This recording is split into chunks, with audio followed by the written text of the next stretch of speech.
नमस्कार। हम सब जानते हैं कि हमारा यूनिवर्स लगातार एक्सपैंड हो रहा है, पर क्या ये हमेशा ऐसा ही रहेगा? क्या होगा अगर एक दिन ये एक्सपेंशन रुक जाए और सब कुछ वापस एक पॉइंट में सिमटना शुरू कर दे? या फिर क्या हो अगर ये एक्सपेंशन इतना पावरफुल हो जाए कि वो गैलेक्सीज से लेकर एटम्स तक हर एक चीज को लिटरली फाड़ कर रख दे? आज हम यूनिवर्स के फाइनल फ्यूचर की दो सबसे जबरदस्त पॉसिबिलिटीज को कंपेयर करेंगे, big crunch versus big rip. तो सवाल बिल्कुल सीधा है। क्या यूनिवर्स अपने ही वजन के नीचे दबकर खत्म हो जाएगा, या फिर एक मिस्टीरियस फोर्स इसे हमेशा हमेशा के लिए चीर देगी? ये एक ऐसी कॉस्मिक बैटल है जिसका विनर हमारे एग्जिस्टेंस का फाइनल फ्यूचर तय करेगा। ठीक है, तो इस बैटल को समझने के लिए हमें पहले थोड़ा सा बैकग्राउंड जानना होगा। यूनिवर्स के एंड को समझने के लिए चलिए पहले इसकी एक्सपेंशन की कहानी को समझते हैं, क्योंकि सारा एक्शन यहीं से शुरू होता है। ये सब शुरू हुआ 1929 में, जब एडविन हबल ने डिस्कवर किया कि गैलेक्सीज हमसे दूर जा रही हैं, मतलब यूनिवर्स एक्सपैंड हो रहा है। दशकों तक साइंटिस्ट्स को यही लगा कि ग्रेविटी इस एक्सपेंशन को धीरे धीरे स्लो कर रही होगी। लेकिन 1990s के आखिर में एक शॉकिंग डिस्कवरी हुई।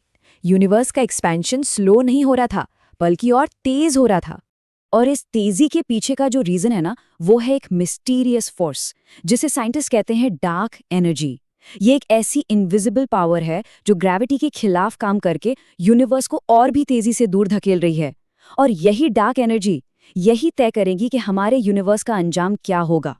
तो चलिए मिलते हैं हमारे पहले कंटेंडर से, द बिग क्रंच। इस सिनेरियो को आप ग्रेविटी का बदला भी कह सकते हैं, जहां आखिर में ग्रेविटी बाजी जीत जाती है। तो बिग क्रंच का आइडिया क्या है? सिंपल है। सोचिए, अगर यूनिवर्स में इतनी ग्रेविटी हो कि वो डार्क एनर्जी पर भारी पड़ जाए तो क्या होगा?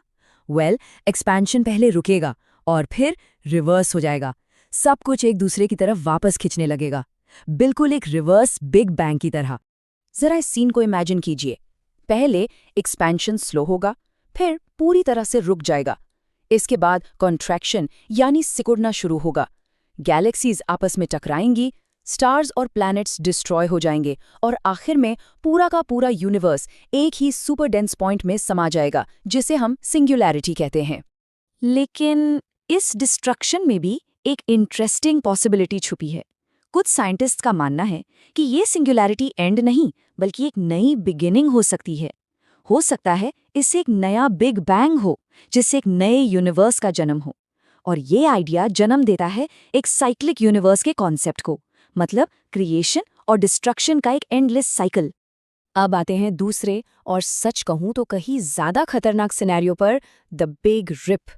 ये तब होता है जब डार्क एनर्जी पूरी तरह से आउट ऑफ कंट्रोल हो जाती है। सोचिए, क्या हो अगर डार्क एनर्जी टाइम के साथ कमजोर होने के बजाय और ज्यादा पावरफुल होती जाए।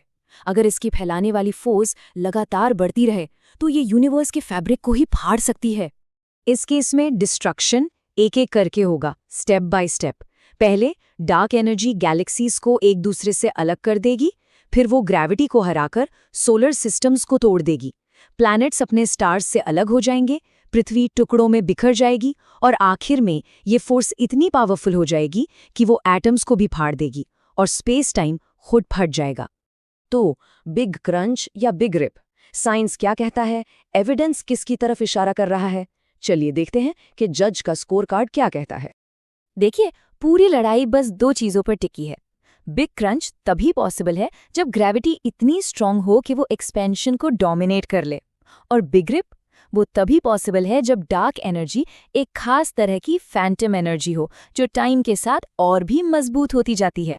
चलिए एक क्विक कंपैरिजन करते हैं।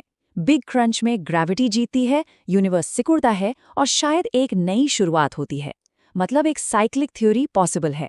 दूसरी तरफ बिग रिप में डार्क एनर्जी जीती है, यूनिवर्स फट जाता है और इसका मतलब है टोटल डिस्ट्रक्शन, एक फाइनल एब्सोल्यूट एंड। तो अभी तक की ऑब्जर्वेशंस क्या बताती है? सुपरनोवा और कॉस्मिक माइक्रोवेव बैकग्राउंड का डेटा साफ साफ कहता है कि एक्सपेंशन एक्सेलरेट हो रहा है। साथ ही यूनिवर्स की ज्योमेट्री फ्लैट लगती है। इसका मतलब ये है कि बिग क्रंच के चांसेस अभी तो कम लगते हैं, और बिग रिप वो तो पूरी तरह से डार्क एनर्जी के नेचर पर डिपेंड करता है, जो अभी भी एक बहुत बड़ी मिस्ट्री है। इतनी बड़ी कॉस्मिक बहस का हम इंसानों के लिए क्या मतलब है? चलिए इसे थोड़ा पर्सनल लेवल पे समझते हैं। तो अच्छी खबर ये है कि चाहे जो भी हो, बिग क्रंच हो या बिग रिप, ये सब अरबों खरबों साल दूर हैं। मतलब हमारी जनरेशन तो क्या, आने वाली अनगिनत जनरेशन्स भी बिल्कुल सेफ हैं, तो रिलैक्स। आखिर में इन दोनों सिनेरियोज को समझने का एक बहुत अच्छा तरीका है दो मेटाफर्स से। बिग क्रंच वो एक कॉस्मिक हार्टबीट जैसा है, यूनिवर्स का सांस बाहर छोड़ने के बाद वापस सांस अंदर लेना। और बिग रिप वो एक कॉस्मिक एक्सप्लोजन है, जिसमें यूनिवर्स खुद को ही हिंसक तरीके से तोड़ देता है।